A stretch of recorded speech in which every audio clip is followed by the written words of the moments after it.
Hi, my name is Kayla Williamson, and this is Journalism Done Right. Today we'll learn how to interview a source by interviewing my very good friend, Angela Meyers.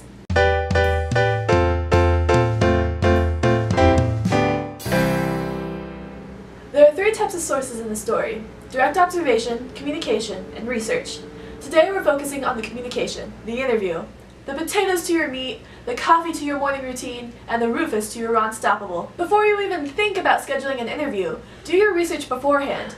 Know their background, how they fit into the story, and what kind of information they can provide to back up the story. There's two different approaches to interviewing: knowing about 80% of your story before you go in, or just going with the flow and letting the story spin itself. You never know where it'll end up. I tend to know the basic outline of my story and come with several questions, but I mostly let the conversation flow. Don't go in with the interview mindset. This is a conversation, not a dry information dump. Here's several codes of conduct before we start. Do not send questions beforehand. It ruins the spontaneity and gives them time to prepare answers that they think you want to hear. Then it turns into an unreliable source. Ask if you can record them for accuracy's sake. This is also a legal issue depending on the state, but technology can fail, so bring a backup and still take notes. Remember, the goal of the interview itself is to build enough trust between the source and yourself that they react and answer truthfully and openly. The first step of interviewing: identify yourself and what you're doing. So without further ado, this is Angela Meyers. She is a recent graduate of Spring Arbor University, and she just recently went to Indonesia for about a month, right? Yes. Awesome. So why'd you go to Indonesia? You went with your dad, right? Yeah, I did. But I also went there to help with Televillage International. It was an internship that I was working with for practicum. And so I was their photographer over there. And What type of events were you taking pictures of? Okay, so we were placing satellite dishes in television units in remote villages in the country.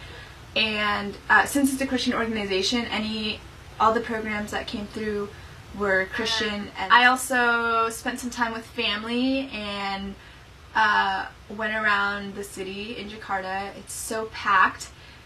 There's so many people, so many motorcycles. It's definitely a little more metropolitan than the other cities or villages.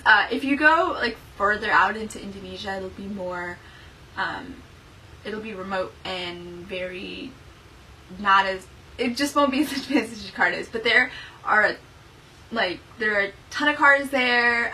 There are a ton of malls, like shopping malls, and you couldn't be able to tell that this country is a third world country. There were just there'll be little things that you'll notice, like there's garbage everywhere, of course, and there's like you'll see your occasional poor people, but it's very hard to decipher how third world country-ish Indonesia kind of is, because if you step into a mall, it's so modern and so different from what you would expect from a impoverished nation, you know? So can you compare it to a mall in Michigan? Yeah, I can. It's definitely not like a mall in Michigan. I went to a mall once that had about 6 or 7 floors and had a hotel in it. Had I don't know. It was really weird. So if you think you're ready, take one of the article ideas you had from the last episode. Find someone to interview for it.